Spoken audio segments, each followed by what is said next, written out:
చాలామంది కన్‌ఫ్యూజ్ అవుతూ ఉంటారు. సార్ పింపుల్స్ అనేటివి ఇవేనా? అసలు నేను పింపుల్ అనుకోలేదు. అవి వస్తున్నాయి, పోతున్నాయి సెగ్గడ్డలు అనుకుంటున్నా అని కూడా చాలామంది అంటారు. కొమిడోన్స్, బేబీ పింపుల్స్ అసలు ఈ పింపుల్సే కాదు కదా సార్! ఇవి వేరే కదా! వైట్ హెడ్స్, బ్లాక్ హెడ్స్ కదా! అని అంటారు. అన్నీ పింపుల్సేనండి. ఆ పింపుల్స్ ఉన్నాయన్నీ మనకి ఒకదాని తర్వాత, ఒకదాని తర్వాత స్టేజ్‌లోకెళ్తాయి. ఈ బాక్టీరియా ఏదైతే లోపలికెళ్ళింది చూడండి, బొడుపులాగా తయారైంది చూడండి, దాన్ని పాపులార్ యాక్నే అని అంటారు. ఈ పాపులార్ యాక్నే అక్కడ చీమలాగా కట్టేస్తుంది చూడండి, పస్టులార్ యాక్నే అని అంటారు. గడ్డల్లాగా గడ్డేస్తుంది చూడండి, దాన్ని నాడ్యులార్ యాక్నే అంటారు. బుడగల్లాగా వచ్చేస్తది చూడండి, దాన్ని నాడ్యులోసిస్టిక్ యాక్నే అంటారు. ఇది ఒక్కొక్క గ్రేడ్ అలా మారుతూ పోతూ ఉంటుందండి. So, first grade, second grade, third grade, fourth grade అలా మనకి పెరిగిపోతూ ఉంటుందనమాట. సో, మొటిమలనేటివి గ్రేడింగ్ అనేది ఒక విధంగా ఉంటుంది. కానీ కొంతమందికి కొమిడోన్స్ ఉంటాయి, కొంతమందికి పింపుల్స్ ఉంటాయి, కొంతమందికి బుడగలుంటాయి.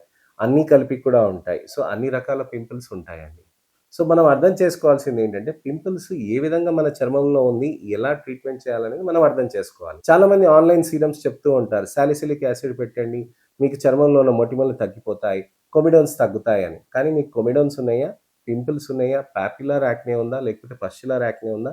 లేక ఇతరత్ర ఏమైనా కండిషన్ ఉందా? మనం కరెక్ట్‌గా డయాగ్నోస్ చేసుకోవాల్సిన అవసరం ఉంది.